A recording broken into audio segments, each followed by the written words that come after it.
muchas gracias a todos. Muy buenas tardes, me da muchísimo gusto saludarlos hoy aquí en esta conferencia de prensa del ADN 23 de agosto del 2023. Y si les parece bien, pues vamos empezando porque tenemos muchos temas interesantes y seguramente tendremos preguntas también muy interesantes de parte de ustedes. Mi querido Fer, ¿algún comentario? Solamente pues agradecer que está aquí nuestros compañeros de los medios de comunicación. Gracias por estar con nosotros, por atender esta convocatoria. Recordar que están con nosotros nuestros vicepresidentes Jorge Arce, Eduardo Zuna, el presidente ejecutivo Alberto Gómez Alcalá, Juan Carlos Jiménez, director general, nuestro presidente Julio Carranza, y recordarles también que estamos transmitiendo en vivo en este momento a través de la cuenta de Facebook de la Asociación de Bancos de México. Entonces, muchísimas gracias. Arrancamos y posteriormente daremos los comentarios para arrancar las preguntas y respuestas. Gracias, Julio. Gracias, mi querido Fer. Vamos a empezar, nada más denme por favor 30 segundos.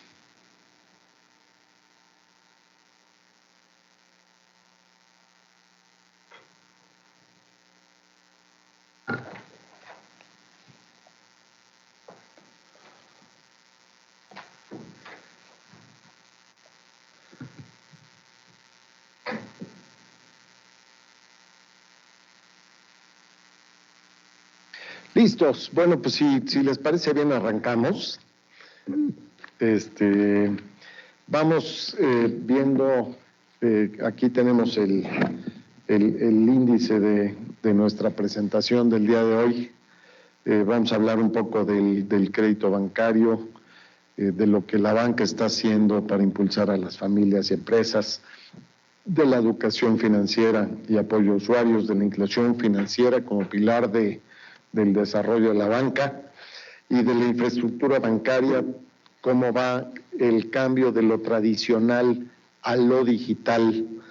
Y bueno, pues ahí haremos conclusiones y esperaremos las preguntas de ustedes. Entonces, si les parece bien, iniciamos con este tema en donde vemos que el crédito bancario pues ha seguido creciendo a una tasa del 9.9% de variación anual contra el 2022, pero queremos también hacer un comparativo contra la prepandemia, en donde hemos tenido un crecimiento muy, muy importante. Si ven aquí ahora, de la prepandemia en todo el crédito de 4.618 miles de millones de pesos contra casi 5.6 billones de pesos a junio de 2023. Cuando ya lo vemos desglosado por empresas, consumo y vivienda, vemos que la variación anual en la parte de empresas es del 6.2%. El crédito al consumo sigue siendo muy, muy fuerte, tiene un crecimiento del 18.5%, y en la parte de vivienda 10.8%.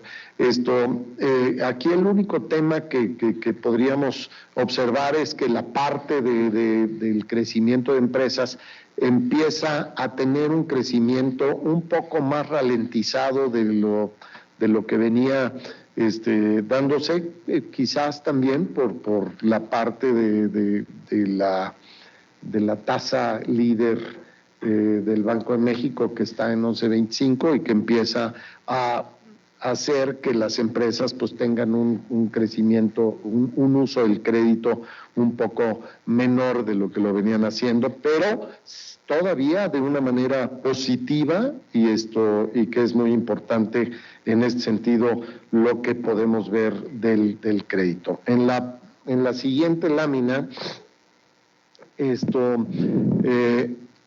lo que nos gustaría decirles a ustedes es que la banca sigue teniendo 1.3 billones de pesos. Seguimos con un gran interés de seguir prestando, eso es nuestro negocio, prestar a las empresas, prestar a las familias, prestar a proyectos productivos. Sin embargo, requerimos impulsar algunos factores para aumentar esta productividad económica e impulsar así una mayor demanda de crédito. ¿Y cómo lo estamos viendo? Pues definitivamente hemos dicho que necesitamos aprovechar este buen momento que tiene México. Algunos le llaman ya no solo nearshoring, luego le llamaron friendshoring y ahora le están llamando bestshoring. Y eso creo que es bien interesante porque de verdad yo creo que México está en una posición única en su posición geográfica, en la oportunidad que tiene en este momento de crecimiento y de lo que vamos a ver de aquí en adelante en los próximos años, no solamente en este año, en donde todavía estamos esperando un crecimiento importante en todos los aspectos del crédito de la banca. En la siguiente, cuando comparamos un poco qué es lo que ha pasado y vemos lo que ha pasado en los últimos 20 años, pues vemos esta tasa media anual en la primera columna y vemos que el crédito al sector privado ha crecido en 13.4% en los últimos 20 años de manera consecutiva. Esto es algo que es muy importante ver, con una morosidad que se ha mantenido en el 2.4% en promedio durante estos 20 años, ¿no? Y que en lo que al mes de junio del 2023 tenemos 62 millones de créditos vigentes en la banca. Y esto cuando lo vemos por cada uno de los segmentos, en la parte de empresas también, un crecimiento consecutivo promedio anual durante los últimos 20 años del 12%. Cuando esto lo vemos como al sumarlo este 12% continuamente durante estos 20 años, pues es una cifra muy, muy importante y habla mucho de lo que estamos viviendo en México, de esta oportunidad de crecimiento de crédito. Y cuando vemos el crédito al consumo y el crédito a la vivienda, son una oportunidad, pero no solamente eso, sino es un factor que se ve muy claramente de lo que ha sido el motor del crecimiento de la economía. El que hoy tengamos la oportunidad de comprar una casa, de comprar un coche, de comprar artículos para nuestra casa que nos mejoran de alguna manera nuestra oportunidad de vida, esto es algo que es algo que nos da la oportunidad del crédito bancario, como lo vamos a ver en las siguientes láminas. En la siguiente podemos ver que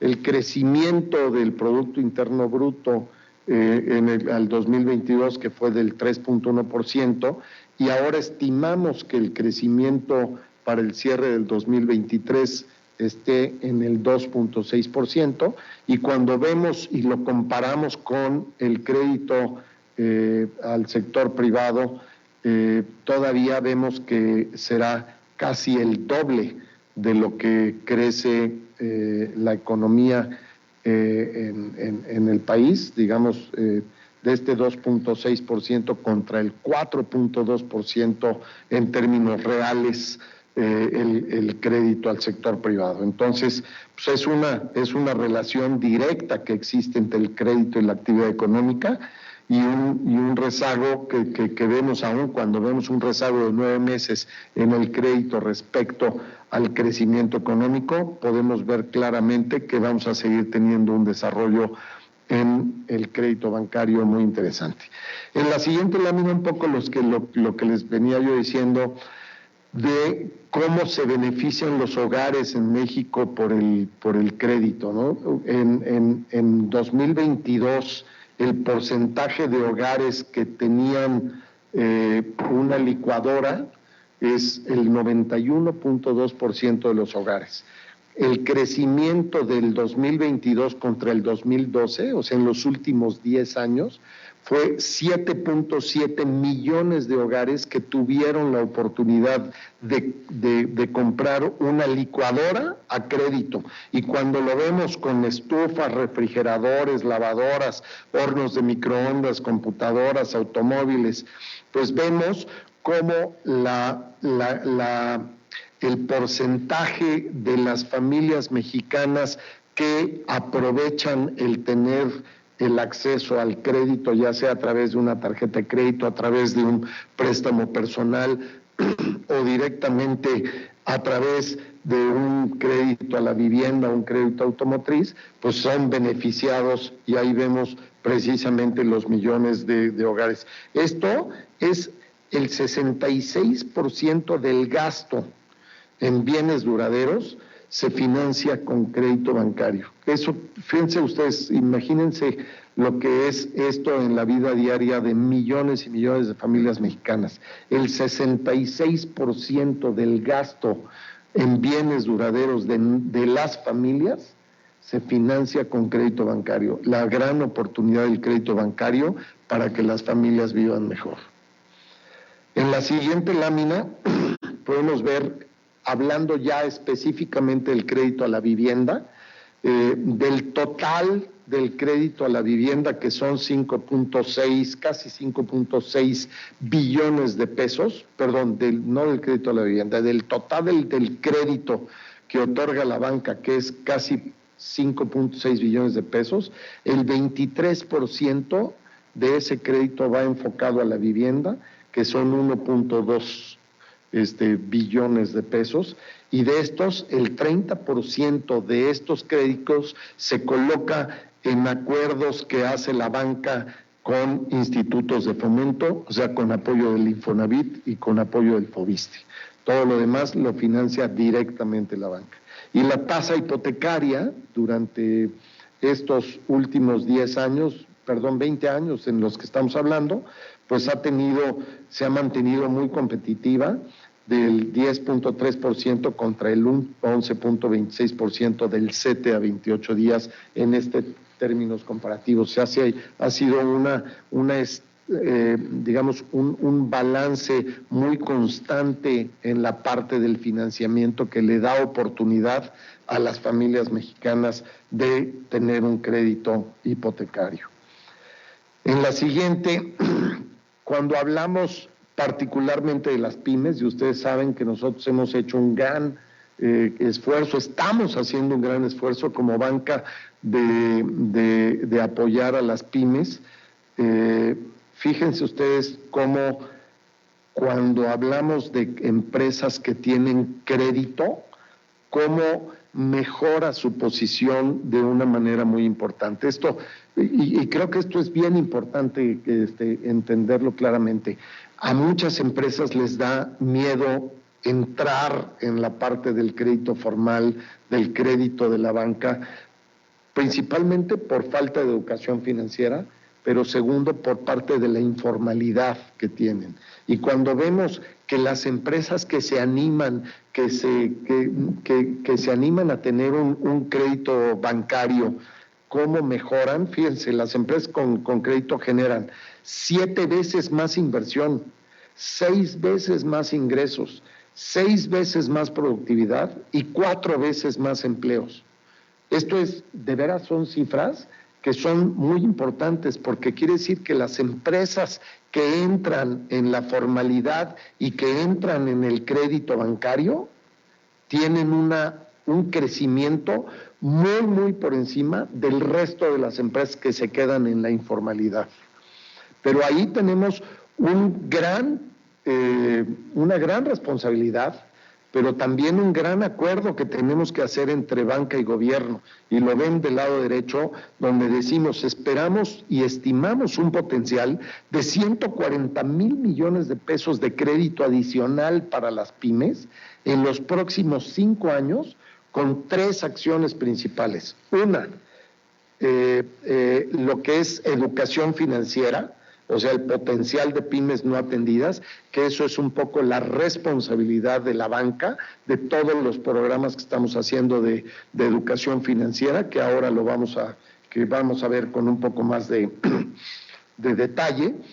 El segundo es el impulso a la formalidad, o sea, programas del gobierno, del SAT, de Economía, de Hacienda, para que las empresas se animen a formalizarse y sea más fácil para ellos. Eso es un tema que esperamos que el gobierno nos apoye y nos ayude en esto. Y por último, el crecimiento adicional por el nearshoring, que es la gran oportunidad que hemos visto, también que es parte del gobierno, pero también parte de la banca, pero también de las empresas, de aprovechar esta gran oportunidad que tenemos. En la siguiente lámina, vemos cómo nosotros hemos venido trabajando en la banca en diferentes líneas con las autoridades. Con NAFIN, para buscar programas que ayuden a que las pymes tengan mayor acceso al crédito y que tengan una oportunidad a través de garantía, sobre todo en el primer año que se les otorga un crédito, de que pues es el año más riesgoso, pero que si las pymes pasan ese primer año que es muy riesgoso, en el segundo año podemos bajar ya la garantía que otorga la banca de desarrollo para que esa garantía se vaya al 50% y en el tercer año al 20%. ¿Por qué?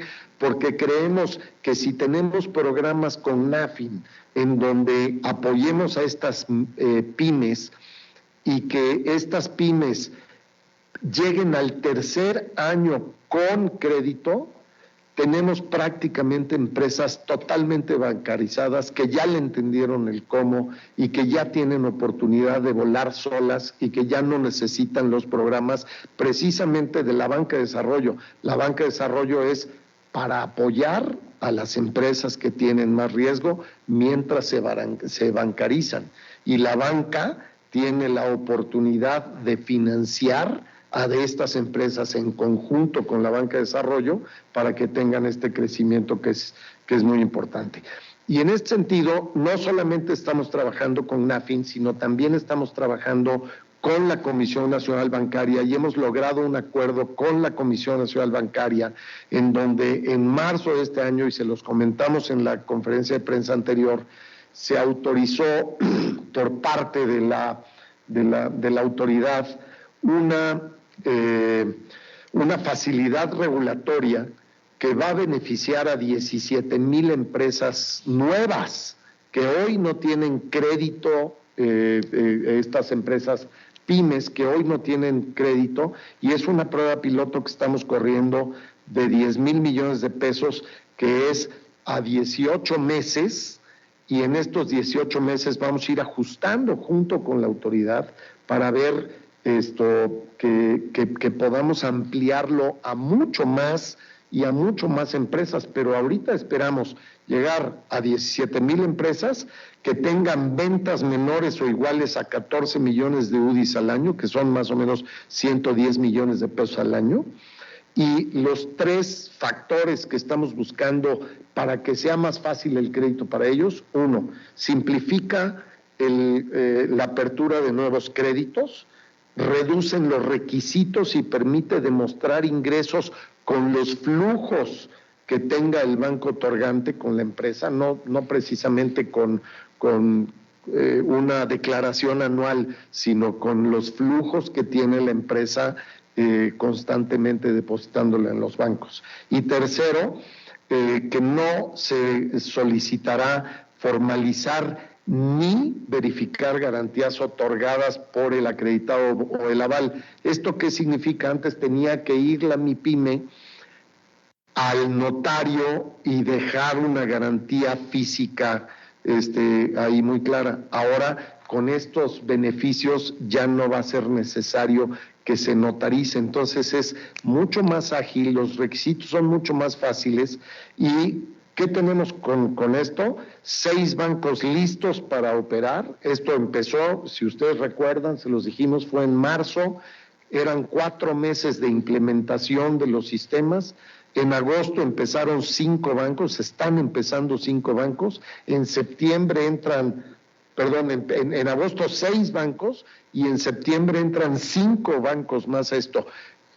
Ampliamos el número de bancos de manera muy importante que le están entrando a atender a las pymes y estamos esperando que esto pueda ser algo muy, muy interesante, tanto para las pymes, pero también para nosotros como una posibilidad real de apoyar a todas estas familias mexicanas de clase media que tienen una generación de 8 de cada 10 empleos en México y que hoy reciben 15 de cada 100 pesos que otorga la banca.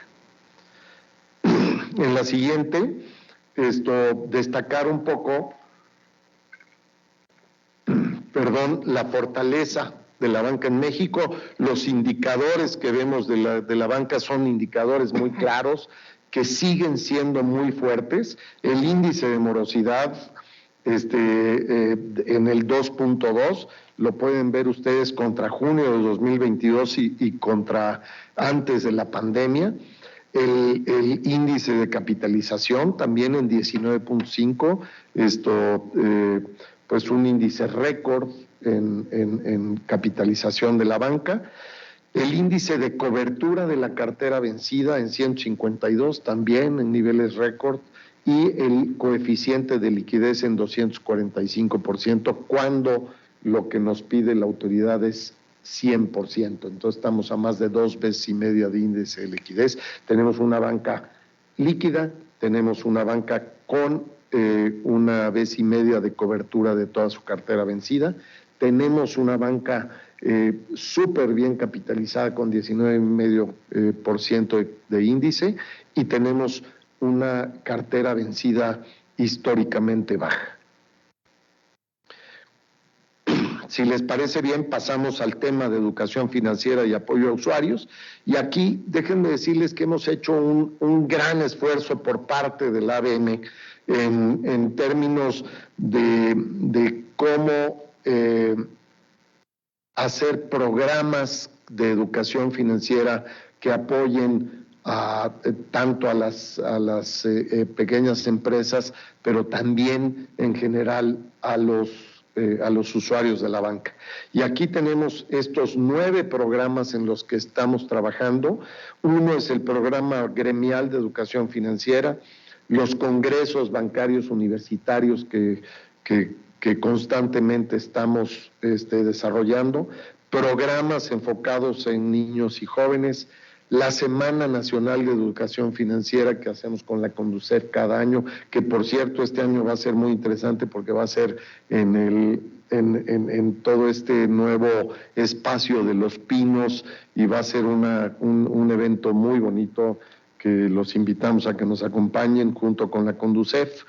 La semana, el uso de distintos formatos tales como sesiones web, plataformas, infografías, podcast, todos los programas que tiene el ABM en este sentido de educación financiera. El programa de Jóvenes Construyendo el Futuro, en donde hemos contratado a un número muy importante de jóvenes dentro de la banca. El programa que tenemos de Bécalos junto con Televisa, que seguramente ustedes recordarán, con cajeros automáticos y demás. El portal Mundo Pyme, que es un portal directamente dirigido a que las empresas pequeñas que quieren tener un crédito bancario sepan cuáles son los requisitos y demás. Creo que viene en la siguiente lámina. Y por último, el Museo Interactivo de Economía que tenemos en conjunto con el Banco de México, entre otras muchas cosas, porque los bancos en lo particular tenemos cada uno nuestros programas de educación financiera y de apoyo a la gente. En la siguiente lámina, la verdad es que lo que yo les decía, la semana de educación financiera, en los últimos 16 años ha recibido de manera física la visita de 3.4 millones de personas, pero de repente llegó la pandemia y oh surprise, ¿no? Pues cuando llegó la pandemia, que no pudimos hacer la Semana de Educación Financiera de manera presencial, y que empezamos a utilizar lo virtual para hacer todo este apoyo, pues resulta que tuvimos 86.4 millones de impactos acumulados, 1.7 millones de interacciones de gente que preguntaba y que veía y que quería esto, y 2 millones de publicaciones acumuladas en todas nuestras redes. Esto significa que el potencial, cómo se potenció el haber hecho estos esfuerzos de educación financiera presencial y ahora hacerlos también de manera virtual, es un incremento brutal porque no necesita la gente ir físicamente. Sin embargo, pues también seguimos haciendo un esfuerzo de hacerlo físicamente porque vemos que la interacción también presencial de la gente le gusta mucho a la gente y aprenden mucho. En la siguiente lámina es también lo que ya les había yo platicado del portal del Mundo Pyme ABM, que es cómo una empresa que requiere crédito, que no ha tenido la experiencia de crédito, cómo se puede meter al portal del ABM y ver cómo son los procesos y todo lo que es los requisitos, el plan de negocios y cómo presentar toda la información para tener un crédito. En la siguiente lámina, esto es algo que hemos venido trabajando con el Banco de México, que es el nuevo catálogo de comisiones bancarias, y que esto es muy importante para nosotros porque nos ayuda a tener una mayor transparencia en lo que le cobramos a la gente, a nuestros clientes. Facilita también el comparar un producto con otro de los que ofrecen un banco y de los que ofrecen otro banco, y también, pues de alguna manera, facilita la toma de decisiones más informada por parte de los clientes. En la siguiente,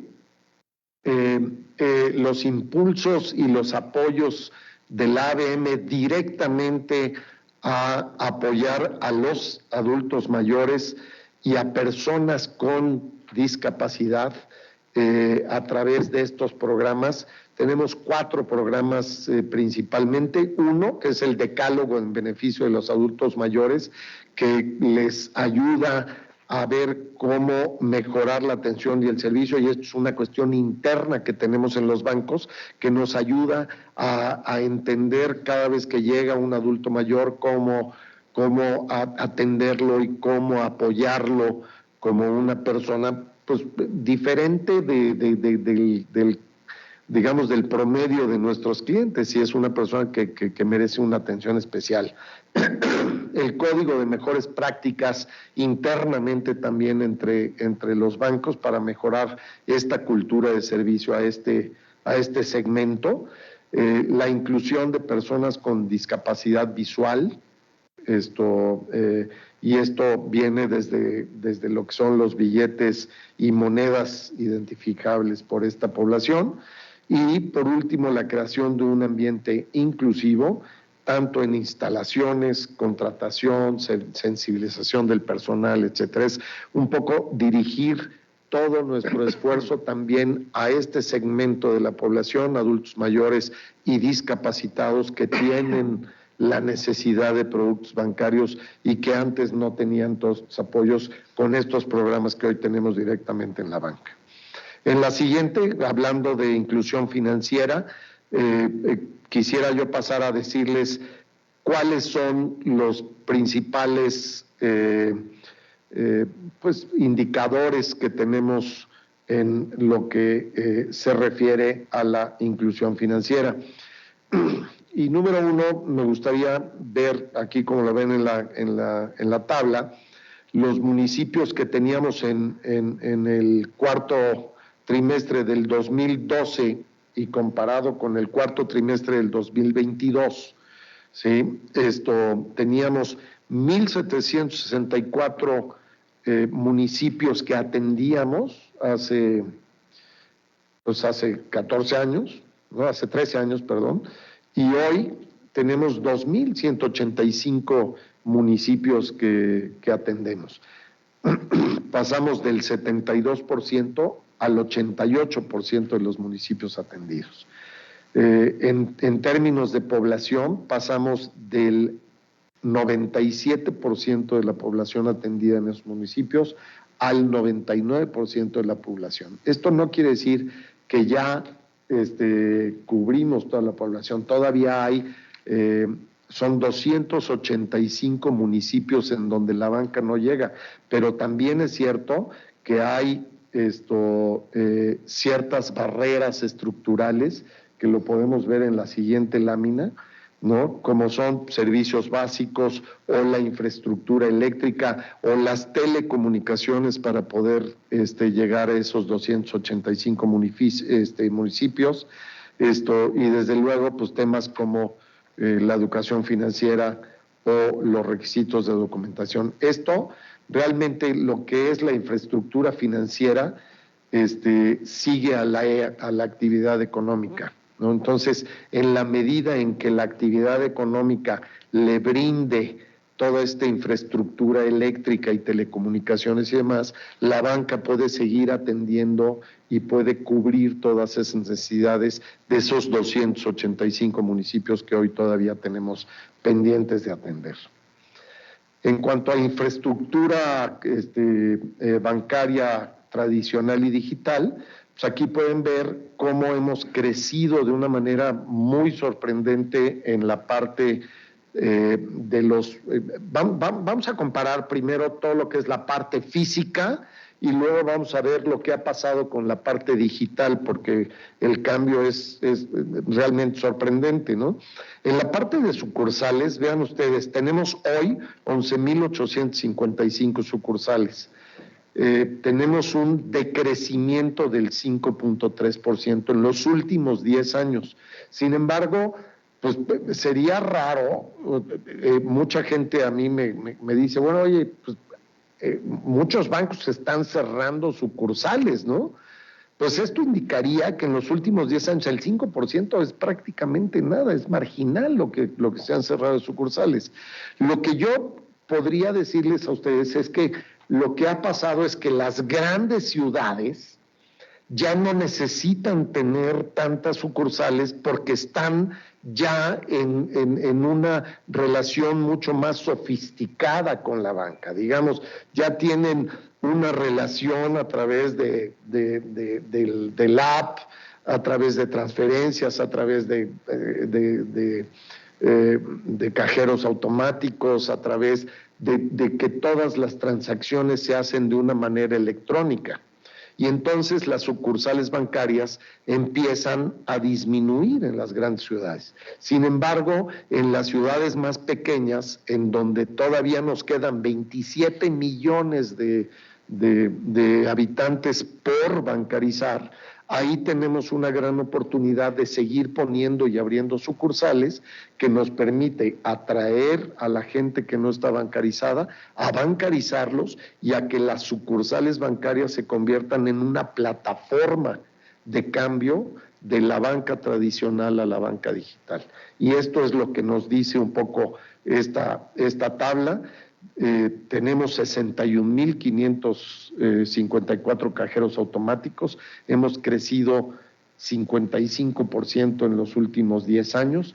En corresponsales bancarios, fíjense qué interesante, 50,000 sucursales bancarios tenemos hoy, hemos crecido 76%, y en terminales punto de venta, que esto es muy interesante porque quiere decir que la gente hoy, muchísimos de nuestros clientes, un gran porcentaje de nuestros clientes hoy ya usan su tarjeta de débito y su tarjeta de crédito, y tenemos 1.3 millones de terminales punto de venta y hemos crecido más del doble en los últimos 10 años. Quiere decir que la gente hoy, comparativamente con hace 10 años, utiliza mucho más la tarjeta de débito y la tarjeta de crédito que el pago en efectivo contra hace 10 años. Y yo creo que si lo pensamos en lo que nos ha pasado a nosotros, es algo que entendemos claramente. Ahora, los corresponsales bancarios, estos 50,764 corresponsales bancarios,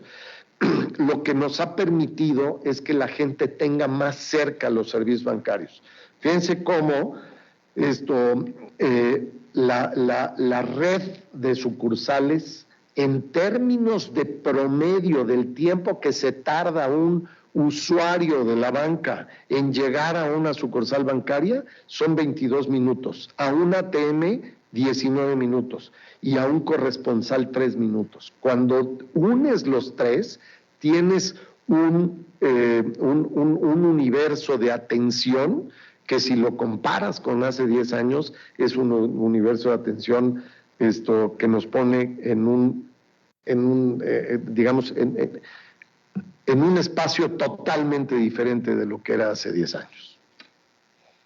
En la siguiente, cuando hablamos ya particularmente de la banca digital,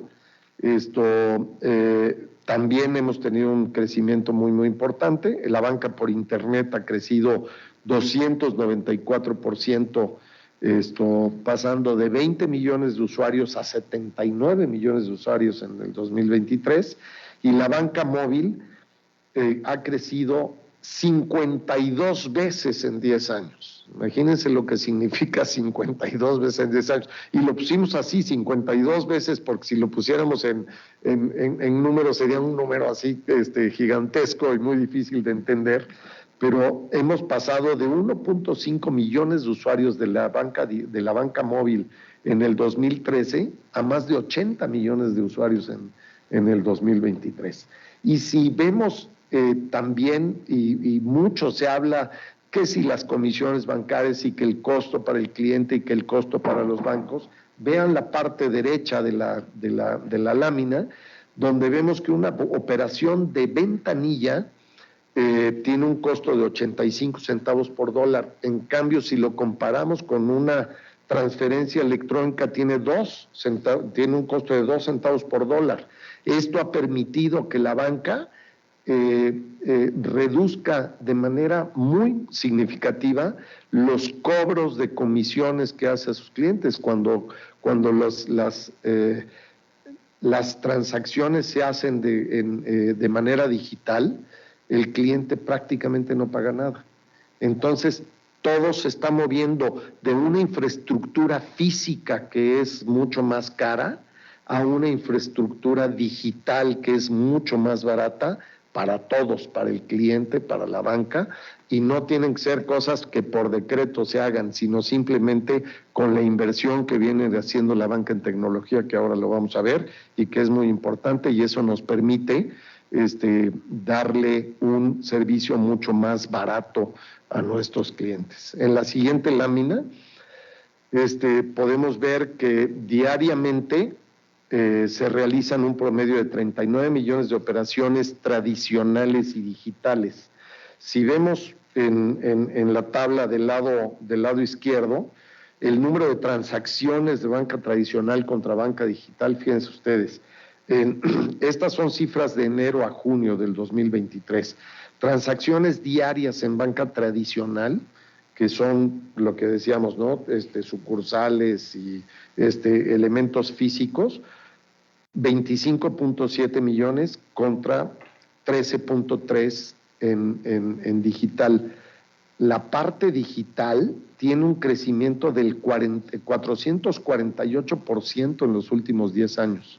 ¿Sí? La banca tradicional todavía sigue creciendo, por lo mismo que les decía yo hace rato, de que tenemos que seguir bancarizando en todos los espacios, no nada más en las grandes ciudades, sino en las ciudades más pequeñas, pero sigue creciendo en 156%. Pero cuando lo ves en los principales medios de consulta que utilizan hoy los clientes, el 52% de las consultas se hace hoy ya por un teléfono celular.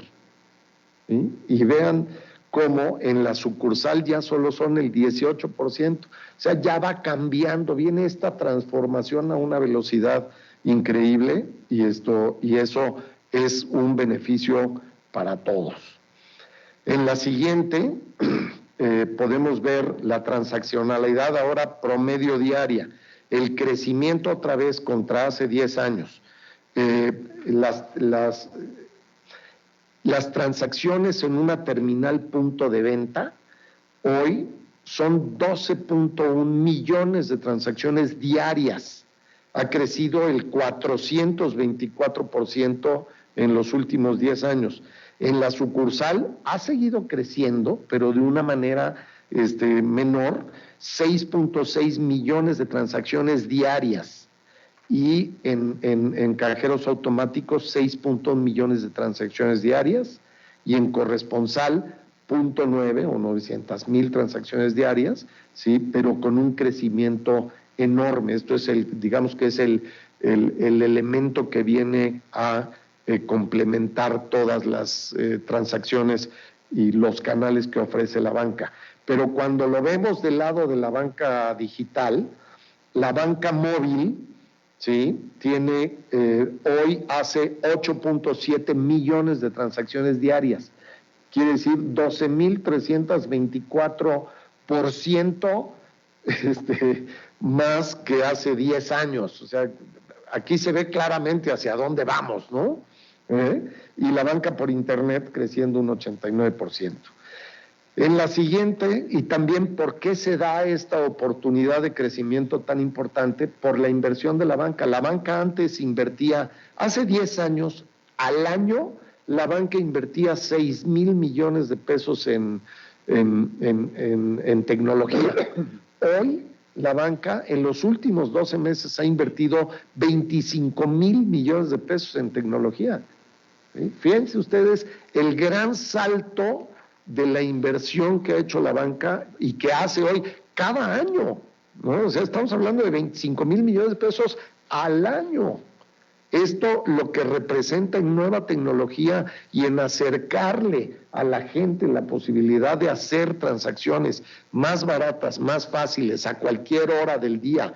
Antes, acuérdense ustedes, hace solo 15 años ibas a sucursal bancaria y te tenías que formar para hacer todo. Y todo el mundo se quejaba de las colas de los bancos, ¿no?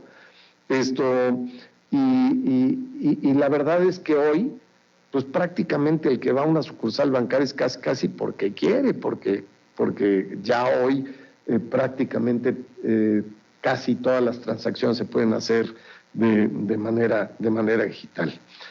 En la siguiente, rápidamente platicarles de un proyecto que nos gusta mucho en la banca, que se llama DIMO, que es un proyecto en conjunto con el Banco de México, es un proyecto de pagos a través de número de celular y que utiliza la infraestructura del SPEI del Banco de México. Y entonces esto lo que hace es que potencia y nos da la oportunidad de que todo el mundo pueda utilizar los pagos digitales a través de su celular. Un cliente inclusive que no tiene una cuenta bancaria se mete al app de DIMO, baja el app y puede abrir en ese momento una cuenta bancaria con el banco que quiera y hace una transferencia por SPEI, ya de persona a persona, y esto es un nuevo proyecto que tenemos con Banco de México. Aquí digo, las ventajas y beneficios las pueden ver, es rápido, es instantáneo, es seguro, el servicio es 24 horas los 7 días de la semana. Realmente es un servicio, además, que hoy es totalmente gratis para los clientes. Y en la siguiente lámina podemos ver también, mucho se habla de las reclamaciones y de la problemática que existe hoy con relación a las transacciones bancarias. Si ven ustedes aquí del lado izquierdo, tenemos 7,023 millones de operaciones tradicionales y digitales que se han hecho en la banca entre enero y junio del 2023 y las reclamaciones que tenemos registradas, y que esto, como ustedes saben, están registradas inclusive ante la CONUCEF, son 9,586. Esto significa el 0.00014% de las operaciones dan origen a una reclamación. No queremos decir con esto que estamos minimizando el problema. Sabemos que el problema de los fraudes que antes se daban de una manera física, ¿no? Que mucho pasaba de que iba una persona a un cajero automático y lo asaltaban, o salía de una sucursal bancaria con dinero y lo asaltaban. Ahora se ha pasado a la parte digital, y siendo algo nuevo, pues el cliente necesita estar más educado financieramente para entender toda la parte digital. Si yo le doy un cheque firmado en blanco a un tipo que no conozco, pues no puedo ir luego a decirle al banco que me robaron todo lo que tenía yo en mi cuenta de cheques, ¿no? Y eso es un poco lo que pasa con las transacciones digitales cuando la gente le está dando a los defraudadores, a los criminales, lo convencen de que les den sus passwords y les den todas sus contraseñas y que les vacíen las cuentas. Entonces, tenemos que trabajar, desde luego, en conjunto, la banca con mayor educación financiera, pero también el cliente tiene que entender que la responsabilidad de su cuenta, la responsabilidad de sus claves, la responsabilidad de sus contraseñas es de ellos, no es de nadie más. Entonces, esto es una responsabilidad compartida que tenemos que seguir trabajando entre todos. Y por último, a manera de conclusiones, la banca sigue financiando empresas y hogares mexicanos. Además, continuamos innovando para un mayor y mejor uso de los servicios financieros a través de infraestructura física y de nuevos productos digitales, como ya lo hemos visto. Y hemos hablado de que al cierre del 2023 estimamos un crecimiento real del crédito al sector privado del 4.2% real. Ojo, otra vez, esto es por encima de la inflación. La banca sigue creciendo a pesar de las tasas altas de interés, y creemos que en el corto plazo ya, porque la inflación la vemos que se está conteniendo, vamos a empezar a ver que las tasas de interés bajan y vamos a empezar a ver un crecimiento mayor en la parte del crédito. Segundo, la banca y la Comisión Nacional Bancaria y autoridades en general estamos impulsando facilidades para impulsar el crédito a pymes, y el plan que les acabo de mencionar de los 10,000 millones de pesos, en los cuales estamos 11 bancos ya trabajando en esto, creemos que puede ser una gran oportunidad para incrementar el crédito a pymes.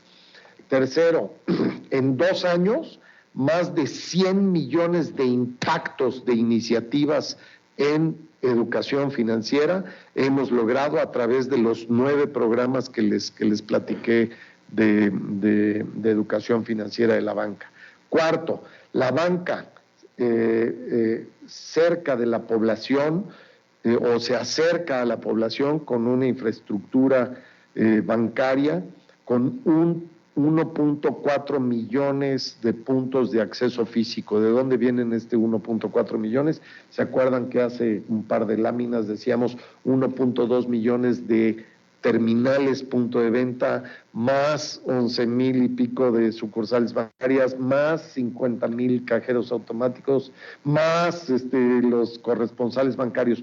Todos estos son puntos de atención para el cliente, que son toda una inversión de la banca, que tenemos que también entender que la banca sí está haciendo un gran esfuerzo por reinvertir las utilidades que genera con la atención a todos los clientes para tener una mejor infraestructura, un mejor apoyo a los clientes. Y por último, la banca digital, que ha crecido 146% desde la prepandemia, ¿sí? y que es segura, que es fácil, que es muy fácil de usar y que está disponible 24 horas los 7 días de la semana. Es un poco lo que les queríamos compartir y ahora pasamos, si les parece bien, a la parte de preguntas y respuestas. Estamos a sus órdenes. Muchas gracias, Julio. Pues tenemos 10 compañeras o compañeros inscritos. Entonces, si les parece bien, algunos son virtuales. Si les parece bien, hacemos 2 preguntas máximo, ¿no? Para que podamos agotar, está dentro del tiempo. Si hay tiempo al final, podemos hacer preguntas adicionales, pero creo que es un buen acuerdo que podemos tener. Arrancaríamos con Charlene Domínguez, de Reforma, por favor. Sí, no sé si hay... Hola, sí me escuchan. Bueno, muchas gracias por la presentación. La primera pregunta es pues una consulta acerca de las recientes modificaciones que propuso tener el Banco de México para reforzar el marco regulatorio del SPEI y del SPID en materia de ciberseguridad. Pues quiero saber ahí cómo lo toma el gremio. Entiendo que les van a requerir nuevas infraestructuras tecnológicas adicionales a lo que ya está en ley. Quisiera entender también, o sea, cómo toma el gremio estas modificaciones y también entender si van a implicar un mayor desembolso de recursos y también saber qué les va a implicar a los usuarios, ¿no? O sea, entiendo que son pues las 2 grandes carreteras de los pagos en México para los bancos, entonces para los usuarios qué cambios se va a ver o qué va a pasar ahí con esas nuevas disposiciones. En segundo punto, nada más tener un update ahora que tuvieron la reunión con la Secretaría de Hacienda para saber cómo va el plan para financiar lo de las compras de las plantas a Iberdrola. No sé si ya hay un monto definido con el que el sector vaya a participar, y pues cómo van las negociaciones en ese sentido, ¿no? O sea, además de BBVA y Santander, si ya está definido quiénes le van a entrar y si hay un monto, digamos, establecido. Y por último, nada más, y porque lo comentaron en la presentación, me llamó la atención este punto de que va en decrecimiento las sucursales físicas, ¿no? Entonces, quiero saber hacia dónde van entonces las sucursales y por un lado estamos viendo mayor transaccionalidad, digamos, digital. ¿Qué es lo que se va a ver, digamos, por el lado de la banca? ¿Se espera tener todavía una mayor reducción o va a llegar a un piso y las que se queden van a ser redistribuidas en donde sea más estratégica? O sea, no sé realmente qué es lo que va a pasar si con lo físico, si ya todo va para lo digital. Muchas gracias. Muy bien, muchas gracias. Julio, recordar que tenemos 20 preguntas en total, entonces para que también las respuestas las puedas... Está bien, si es posible... Y también que no vayamos a repetir preguntas en el camino, ¿no? Que muchas veces nos pasa. Bueno, a ver, el tema de ciberseguridad, desde luego que es un tema que nos importa muchísimo. Hace un momento decía yo que la banca hoy está invirtiendo 25,000 millones de pesos en tecnología. Gran parte de esa inversión tiene que ver con ciberseguridad. Desde luego, creemos que el marco regulatorio es muy, muy importante, que Banco de México está haciendo pues un trabajo cuidadoso de esta reforma que están proponiendo y lo que les puedo decir ahí al respecto es que estamos trabajando con ellos y que hay consultas directas por parte del Banco de México y que no están yendo, como quien dice, por la libre, sino que nos están pidiendo nuestra opinión en base a la experiencia de lo que tenemos día a día con la parte de ciberseguridad. Creemos que va a ser algo que va a ser positivo para los clientes y en ese sentido nosotros estamos totalmente de acuerdo con la autoridad y trabajando con ellos de la mano para responder a esa modernización de la regulación en ese sentido, ¿sí? No sé si en esto alguien más quisiera comentar algo, y si no, pues el tema de Iberdrola, la verdad es que no se tocó con el secretario, es un tema que se está viendo directamente con los bancos interesados, es una transacción directa que no es gremial, es directamente entre los bancos interesados en participar en esto, y la verdad es que como gremio, como ABM, no tenemos una posición al respecto, ¿no? No sé si hay algo más en esto. Y por último, el tema de sucursales. ¿Quisieras tú comentar hacia dónde vamos? Pues, a ver, lo que está ocurriendo cuando uno ve la disminución de sucursales es que una reconfiguración del modelo de distribución de la banca. Estamos, como bien decía Julio, cerrando sucursales en donde hay un nivel de bancarización y de mayores transacciones digitales, y abriendo en donde realmente ha habido una expansión o de las ciudades o donde no habíamos llegado, o hay un exceso ya de transaccionalidad por crecimiento económico. Y las sucursales nunca van a desaparecer del mapa bancario. Siempre hay no solamente transacciones físicas en efectivo, sino que además hay servicios que se siguen brindando en las sucursales. Dicho eso, la expansión importante se está dando a través de los canales digitales y a través de los cajeros automáticos, y esa es una tendencia completamente mundial. Sí hay algunos países que han logrado reducir de manera muy importante el número de sucursales, pero está muy ligado a la disminución del uso del efectivo. Y en tanto la informalidad en este país siga teniendo los niveles que tiene, el efectivo no se va a reducir de la misma manera, y pues seguiremos viendo un flujo importante, ya sea en sucursales o en cajeros automáticos. Muy bien. Muchas gracias. Muchas gracias. Adelante. Tenemos a Edgar Juárez, del Economista. ¿Qué tal? Buenas tardes a todos. Yo dos preguntas. La primera respecto a esta iniciativa que comentaban que tienen para impulsar el crédito en las MIPYMES, de estos 10,000 millones que pudieran canalizarse al año, entiendo, extra. Si esto forma parte de esta iniciativa que también comentaban en la presentación de los potenciales 140,000 millones que se podrían canalizar al sector en los próximos 5 años, ¿forma parte de esto? ¿Forma parte del compromiso que se hizo en la convención bancaria, no de este año, sino del 2022 ante las autoridades? ¿O es algo más general? Y si en este sentido, estas empresas nuevas que buscan incluir al sistema financiero tienen que ser empresas formales, entiendo, pequeños negocios formales, ¿o no es así? Y la otra pregunta tiene que ver con crédito al consumo. Lo hemos visto a lo largo del año, lo vimos aquí en la presentación nuevamente, crecimientos importantes que no se veían en los últimos 10, 15 años, tarjeta de crédito con crecimiento también que no se veía pues en esos mismos lapsos, ¿no? 10, 15 años de crecimiento. ¿Cómo están viendo? Bueno, pese a ello, la morosidad creo que se mantiene estable, aunque con algunos piquitos ahí en tarjeta quizá personales, según las cifras oficiales. ¿Están viendo esta misma tendencia hacia el cierre del año en consumo, tarjetas y todos los demás subsegmentos, tanto en crecimiento como en la estabilidad de esta cartera, de este portafolio? Serían mis dos preguntas, gracias. Gracias Edgar. A ver, yo te contesto la parte de pymes.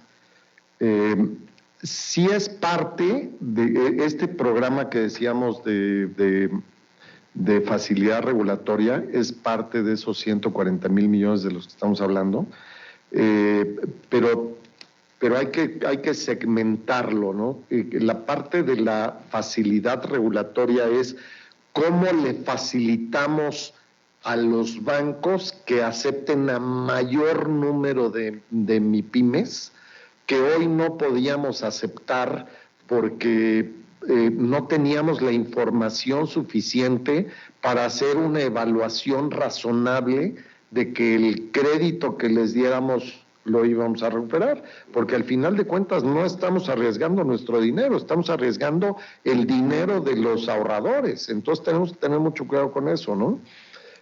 Sin embargo, tenemos toda la intención de seguir colocando crédito porque ese es nuestro principal negocio. Entonces, la facilidad regulatoria ayuda mucho. Del otro lado, vienen 3 acciones. La acción de la educación financiera y de invitar a empresas para que pierdan un poco el miedo a entrarle al crédito. Número 2, la formalización, en donde también esperamos programas conjuntos con la autoridad para que la autoridad, tanto hacendaria como Secretaría de Economía, como Nacional Financiera, nos permita tener programas que faciliten que empresas que hoy no tienen acceso al crédito lo tengan, ¿no? Y entonces cuando juntas todas estas acciones es todo el plan, pero sí es parte, y contestando puntualmente, sí es parte de este plan, pero además es una prueba piloto que si nos da éxito la podríamos crecer de manera importante, ¿no? La segunda pregunta era con respecto a la formalidad de cómo... En este tema de las MIPYMES, sí tienen que ser formales, entiendo que sí que tienen que ser pequeños negocios formales, ¿no? Que pues, tienen la formalidad. Más bien, formalizar a las MIPYMES que hoy no lo son para que tengan el acceso al crédito. Si se acuerdan en la lámina que poníamos, una empresa, una pequeña empresa que entra a la formalidad, cómo multiplica los beneficios de ingresos, de contratación, de inversión y demás, es increíble, ¿no? Entonces, sí, la formalización es algo que ayuda al país y ayuda directamente a las empresas y a los individuos. ¿Sí? Muy bien. En la parte de... Tu segunda pregunta era... Consumo, el crecimiento que ha tenido, los crecimientos importantes. No sé si, Sí, porque yo creo, Edgar, lo importante es de que los portafolios siguen muy robustos y eso es gracias al nivel de empleo, al nivel de incremento que hemos visto no solo en el empleo, sino también en las ganancias y en los salarios de los trabajadores y de los asalariados. Todo está permeando en una cartera muy, muy sólida. También estamos viendo que eso se está permeando en la parte de consumo en general en la economía, y estas carteras se benefician de eso. Se benefician principalmente por empleo, incremento en los salarios, también la parte del outsourcing, que también tuvo un efecto de que el trabajador tuviera un efecto de riqueza y de ganar un poco más, y eso, por eso estamos viendo incrementos tan sólidos en tarjetas de crédito y en créditos al consumo. Y también lo estamos viendo en la parte de hipotecas, que si ustedes ven, las tasas de la hipoteca siguen siendo por abajo de las tasas de referencia de Banco de México, que eso también ha ayudado a que no se caigan los niveles de colocación de hipotecas. Entonces estamos viendo en hipotecas, préstamos de auto y consumo en general. Y el cierre del año me imagino que la tendencia o la dinámica seguirá en esa misma línea. Sigue igual, pero con una velocidad menor de lo que hemos visto en los primeros 6 meses. Lo estás viendo, lo ves en en todos los KPIs, todos los números que estamos viendo. Hay una velocidad menor en la colocación, pero sigue muy, muy robusta. Gracias. Y si bajan las tasas, creo que vamos a seguir porque teniendo la temporada un crecimiento buena, ¿no? importante. También, fin de año. Adelante, Fer. Sale. Senyacen Flores, de Bloomberg en línea. ¿Quién? ¿Perdón? Senyacen. Sí, por acá. Sí, Buenas tardes, 2 preguntas. La primera, don Julio, es sobre esto que me comentaba de la inversión. En efecto, el último dato de inversión extranjera, sí menciona ahí la Secretaría de Economía que el sector financiero es el segundo que registra, ¿no?, inversión extranjera. Pero aquí lo que nos llama la atención es lo que le quiero preguntar, es que es reinversión de utilidades, no nueva inversión. Solo que si me podría explicar por qué es esta reinversión de utilidades. No es como tal nueva inversión, porque hay un discurso, digamos, sí, desde el gobierno, de que es toda la inversión nueva, ¿no? Nada más un poco si podría explicar. Perdón, estás hablando de inversión extranjera directa, ¿verdad? Sí. De la inversión que está llegando a México por la y de posición hecho que está ahí teniendo aparecen México. bancos, los grandes que están aquí, 2 representantes, ¿no? Entonces, Claro. pero un poco a qué se debe que sea reinversión de utilidades, ¿no? A veces los fiscalistas o contadores dicen es que a lo mejor no están confiando tanto en el país y se reinvierten utilidades y no es nueva inversión. Entonces, un poco la naturaleza de esta inversión. Y la segunda pregunta, y aprovechando que está aquí también don Jorge Arce, pues he sabido que Pemex tiene pues un problema ahí de refinanciamiento de su deuda, ¿no? A inicio de sexenio ellos refinanciaron líneas revolventes con bancos, incluido ahí HSBC.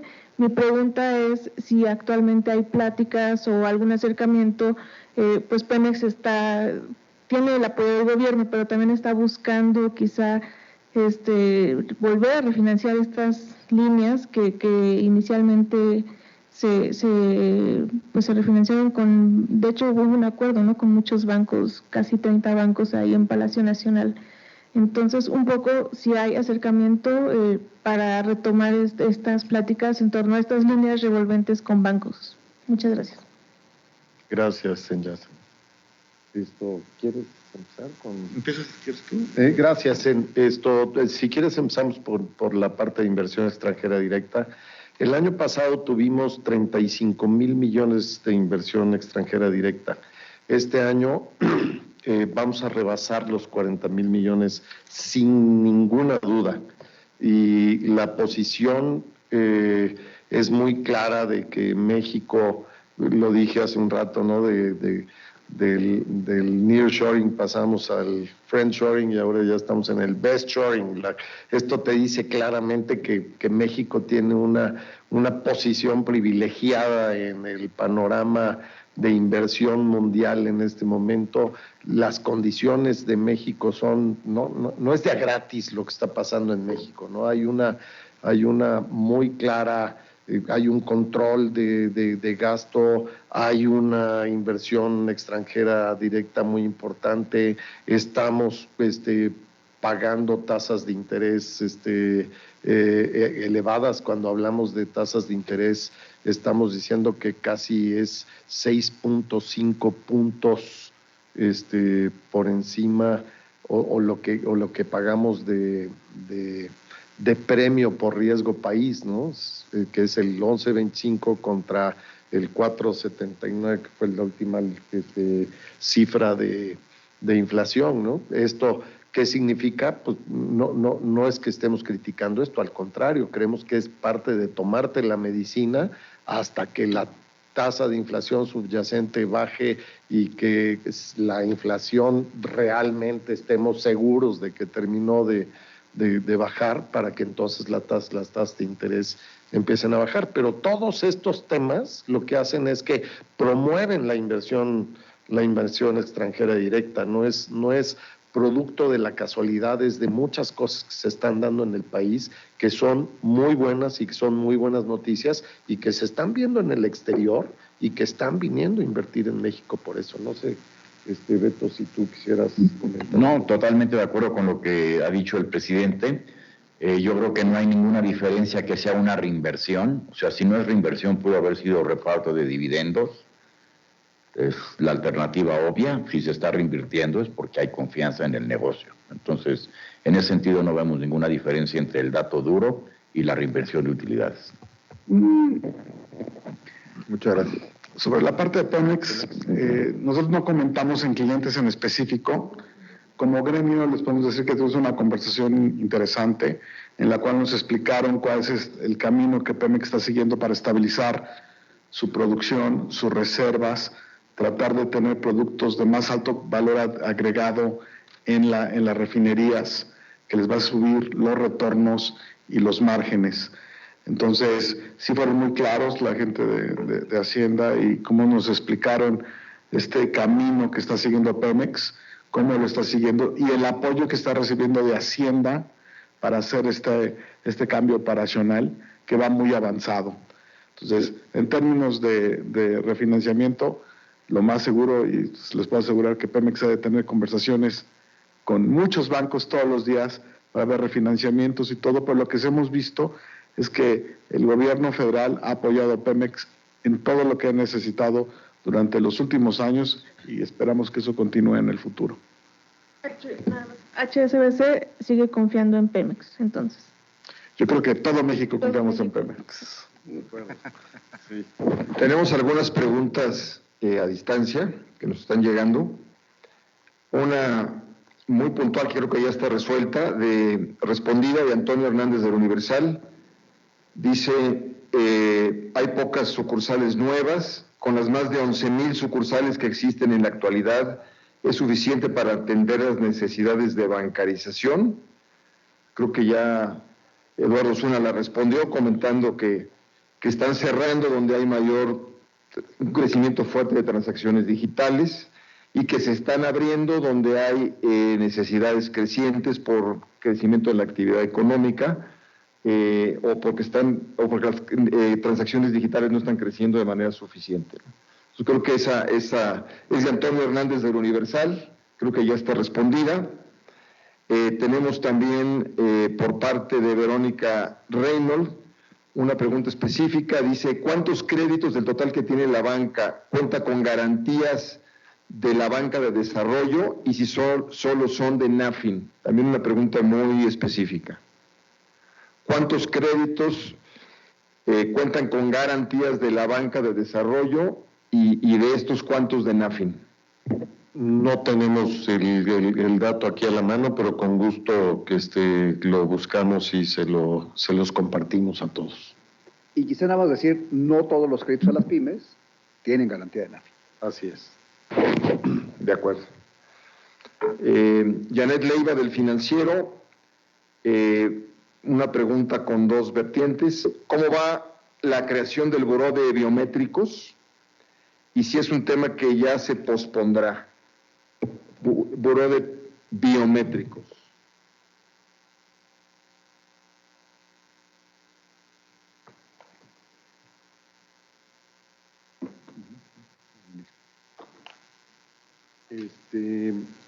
Yo creo que aquí está hablando de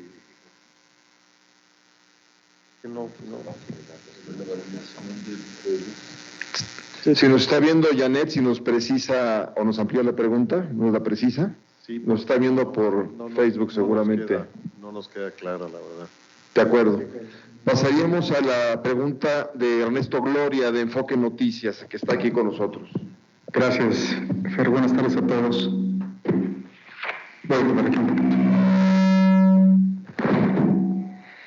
Bueno, mis preguntas tienen que ver primero con... Ajá. Creo que se está saturando. Don Julio, ¿Vimo es la sepultura de COVID? Creo que no me dejan. No.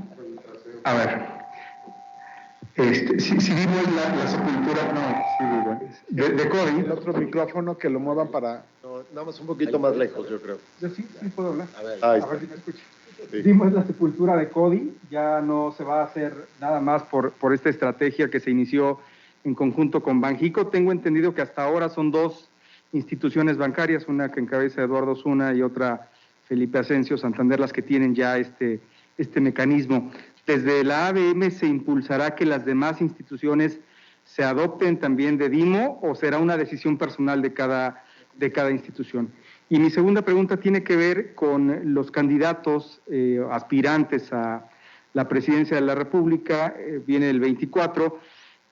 Tengo entendido que ya han tenido reuniones con ellos a través del Consejo Coordinador Empresarial, pero quiero preguntarles si específicamente la ABM buscará cuando haya candidatos para reunirse con ellos, exponer las preocupaciones, escuchar su agenda. ¿Cómo lo tienen planeado? Gracias. Gracias. Si quieres yo contesto la parte de los candidatos. Desde luego que tenemos mucho interés en reunirnos con ellos. Como bien dices, nos hemos reunido a través del Consejo Coordinador Empresarial, pero sí tenemos planeado tener reuniones una vez que estén perfectamente definidos quiénes serán los candidatos. La ABM tiene dos intenciones. Una, que es escuchar cuál es la la idea que ellos tienen y las necesidades que tendrían de apoyo por parte de la banca. Y segundo, las propuestas directamente que la banca haría a los candidatos para mejorar el sistema bancario y la relación de servicios financieros entre banca y clientes.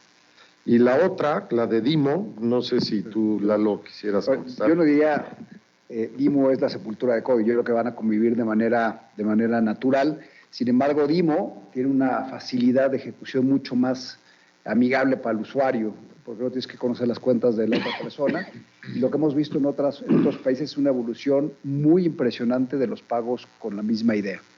Desde el punto de vista de obligatoriedad, no es obligatorio. Cada banco decidirá subirse o no subirse. Me parece que en general la banca ha estado trabajando de manera bastante seria en términos de que haya más bancos subiéndose. Cada banco será subiendo a su propio ritmo en función de su priorización, y yo estoy seguro que Dimo va a ser un absoluto éxito en este país. Lo que le podemos decir del lado de HSBC es que nos vamos a subir y sabemos que otros bancos se van a subir, y para nada es la pérdida de CODI. CODI tiene una función totalmente diferente y Dimo te va a dar una facilidad de hacer transacciones entre personas. Va a ser muy fácil hacerlo y muy rápido. No vas a tener que intercambiar, por ejemplo, tu cuenta clave. Lo puedes hacer con tu número de teléfono, por ejemplo. Muchas gracias. Luzalena Marcos, de Expansión.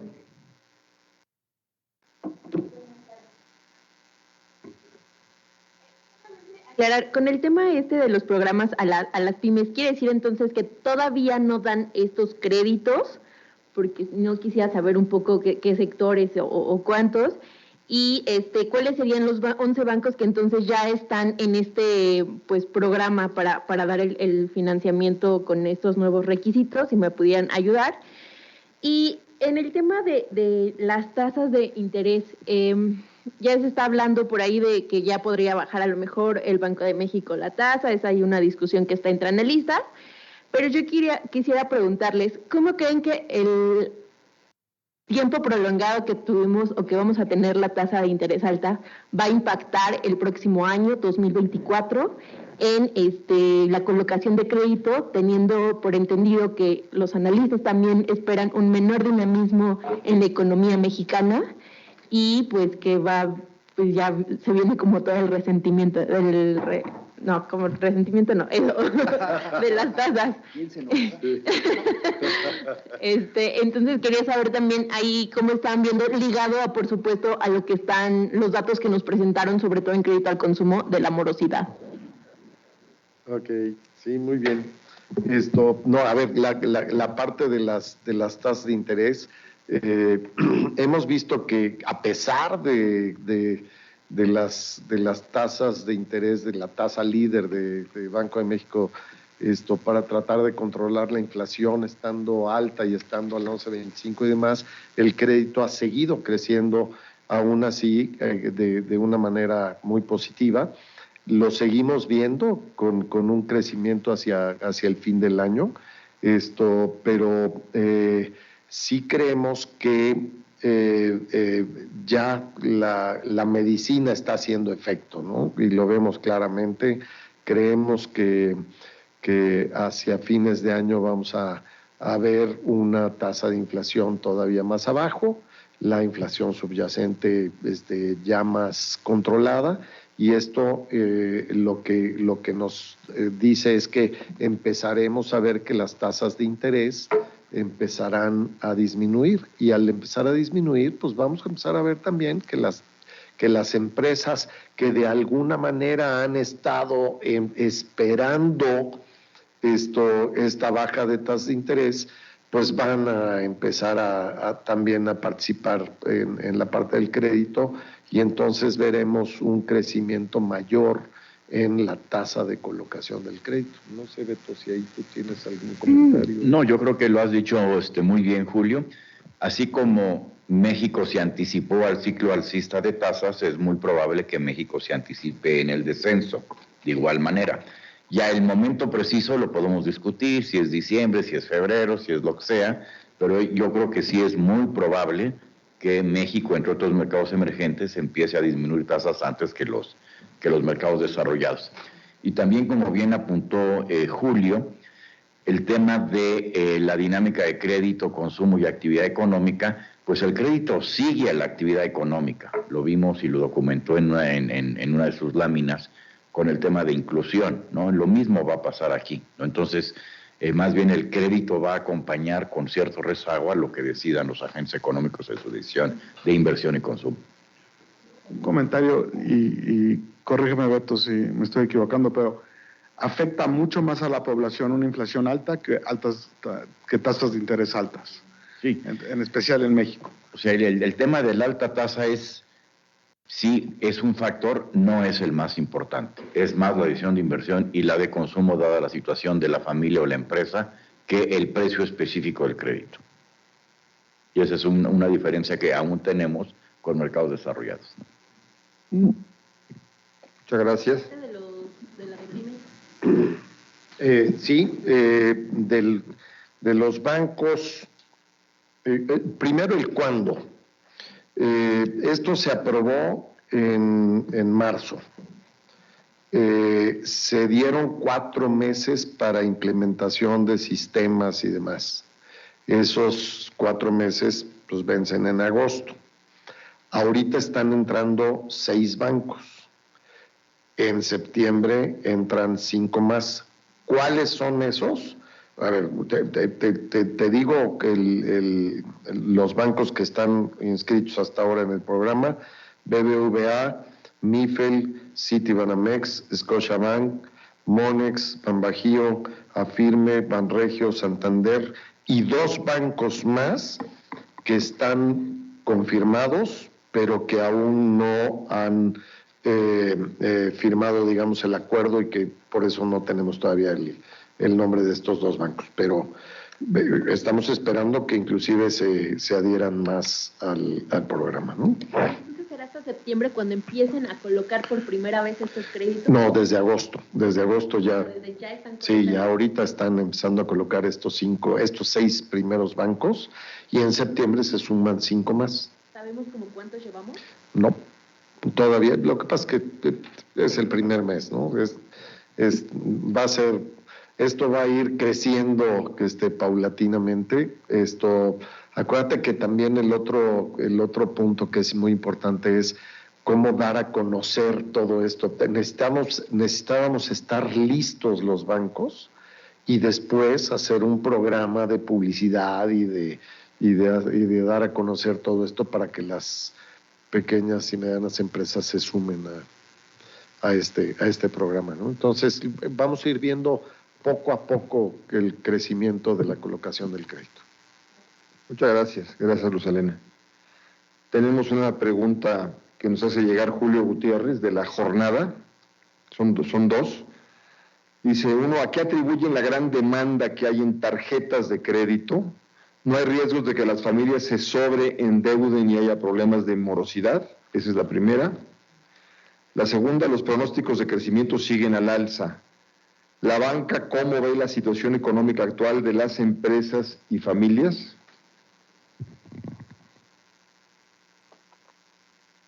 Pues la parte primero de tarjeta de crédito, veíamos que la morosidad está muy controlada, ¿no?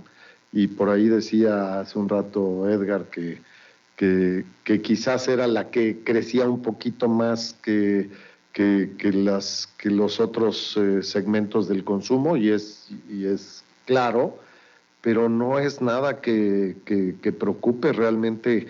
Lo que hemos visto es que lo que ha crecido es el número de totaleros, lo cual quiere decir que la gente está utilizando su tarjeta de crédito de una manera prudente,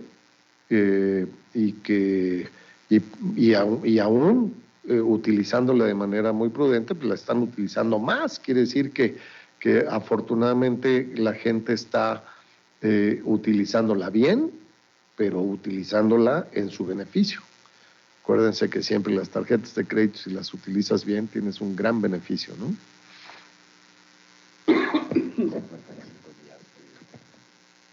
Muchas gracias. Ese es un gran beneficio. Janet Leiva nos pregunta si la ABM tiene opinión sobre el hecho de que la Secretaría de Hacienda esté organizando la Semana FinTech. La Semana FinTech. Pues no, la verdad es que no. Primera noticia, pero si nos invitan, a lo mejor hasta participamos. Ok, tenemos aquí a Italia López de El CEO. Italia, adelante. Gracias. Yo quería preguntar, mencionaba justo este tema de Dimo, que cada banco se va a subir a su propio ritmo. En la lámina mencionaban que en el segundo semestre se liberaría esta modalidad. Como decíamos, ya tenemos a 2 bancos por ahí, pero pues de alguna manera ahorita las transacciones están limitadas a clientes de entre esos mismos bancos o del mismo al mismo. Entonces, quiero saber un poco si tienen una expectativa de cuántos bancos podrían sumarse en o sea, si va a ser la mayoría en el segundo semestre. Y si no consideran que este tema de que no hay una obligatoriedad y de que cada uno vaya a su ritmo, no va a contener un poco que realmente esta modalidad pueda ser ampliamente usada por la población. Y por el otro lado quería retomar este tema de la morosidad en el segmento de consumo, que si bien ha estado baja y mencionábamos que hay ciertos piquitos por ahí en algunos créditos, no recuerdo si personales y en tarjetas de crédito. ¿Tienen alguna perspectiva de qué tanto podría incrementarse, si lo ven en un crecimiento de un punto porcentual, posiblemente el tema de la morosidad en los próximos meses? Nada más conocer eso. Gracias. Gracias. Bueno, a ver, yo en el caso de lo de Dimo, déjame regresar un poquito a la idea. Cada banco define sus prioridades y es parte de tu estrategia comercial. Sin duda, a la medida que más bancos se vayan sumando, el ecosistema se va haciendo más grande y entre todos los bancos podemos tener esta facilidad. A mí me parece que todos los bancos que estamos en el retail, por las pláticas que hemos tenido, se van a terminar subiendo, y será cuestión de tiempo. Y es un mecanismo que va a ser de bancarización también. Entonces, aquel banco que se suba tarde, pues perderá la capacidad de bancarizar a más clientes. Entonces, el incentivo desde el punto de vista de apertura de cuentas ahí estará. Y me parece que es correcto que no sea obligatorio, por cierto, porque no todos los bancos tendrían interés en una cosa de estas, ¿no? O sea, no todos los bancos están metidos en este tipo de servicios. Muy bien. Y la parte de morosidad, Alberto Gómez Alcalá. Sí, claro, Julio. No, a ver, y yo creo que lo que acaba de decir Lalo es perfectamente válido. O sea, lo que la banca está haciendo gracias a su inversión y la creciente incorporación tecnológica que hacen todos sus miembros, está abriendo opciones, está abriendo canales y está generando la posibilidad de un nuevo ecosistema que va a ser en beneficio de todos. Porque evidentemente quien se sume va a estar interconectado y va a ser en el beneficio de la gran mayoría. Yo creo que eso es bien importante y creo que estamos todos aquí de acuerdo. Y respecto a la morosidad del crédito, lo voy a ligar un poquito a la pregunta anterior de Julio, de la fortaleza de los balances que estamos viendo en las empresas y en las familias. Y la verdad, ¿cómo podemos explicar que el crédito siga creciendo y la morosidad esté baja? La verdad de las cosas es que vemos fortaleza en los balances, tanto de las familias como de las empresas. Evidentemente hay casos particulares que la cosa no va tan bien, pero en el agregado y como una descripción genérica del segmento, la verdad los vemos muy fuertes. Y hemos tenido datos complementarios que están avalando esta conclusión que nosotros estamos viendo en nuestra cotidianidad. Por ejemplo, los datos de exportaciones, por ejemplo, los datos del ENI, la encuesta ingreso-gasto que acaba de dar a conocer el INEGI, etcétera. Todo converge en un diagnóstico de que la situación tanto de las empresas de todos los tamaños como de las familias es mucho mejor de lo que anticipábamos. Y por eso la expansión de créditos sin costo en moratorios es una realidad. Por supuesto que si esto se desacelera, la solidez de la banca, que también ya documentó Julio, es lo suficientemente fuerte como para poder perfectamente soportar esa desaceleración y lo que pudiera implicar en empresas y en familias. Entonces, la verdad, estamos tranquilos y, por supuesto, yo creo que el dato que hay que subrayar es de que esta sorpresa positiva que hemos tenido, tanto en empresas como familias, se han visto acompañadas tanto por crédito como por la transaccionalidad que en buena parte provee la banca. Solo 2 puntos. El primero, en Dimo, va a ser una exigencia de los clientes que todos los bancos seamos parte de él. Entonces, viene de la exigencia de nuestros propios clientes y de la posibilidad de traer nuevos clientes. No va a haber la opción Si tu cliente te exige tener esta facilidad de hacer pagos entre familias, amigos, compañeros, lo vamos a necesitar. O se cambiarán un banco que lo tenga. O te cambias a un banco que lo tenga. HSBC es buenísimo para eso. Entonces, te recomiendo. Pues está hablando del gremio, en el momento de los comerciales. La otra, yo creo que uno que no hemos dicho hablando de la cartera comercial y del consumo, es una cultura de pago que se ha desarrollado en México, que es única. La gente sabe la importancia de su buró de crédito, de tener un buen crédito, de utilizar de una manera prudente el crédito. Y eso ha hecho que nuestros portafolios se comporten de una manera muy robusta y fuerte y la gente no se esté sobreendeudando. Entonces, esa cultura de crédito en México yo creo que es una de las noticias más importantes que hemos visto en lo que se ha desarrollado en los últimos años. Muchas gracias. Pues agradecemos mucho a Jorge Arce, a Alberto Gómez, a Julio Carranza, a Lalo Zuna, Juan Carlos Jiménez, también al equipo de comunicación del ABM, José Miguel, Claudia y todo el equipo, por la organización de esta conferencia de prensa y desde luego a todos ustedes por estar aquí presentes y a nuestras compañeras y compañeros que nos están siguiendo a través de Facebook y que no pudieron estar presentes por razones de lluvia, según nos informaron, pero que estuvieron presentes con sus preguntas. Muchas gracias y como siempre les digo, los vemos, los escuchamos y los leemos en las próximas horas. Muchísimas gracias. Buenas noches. Buenas noches, muchas gracias a todos.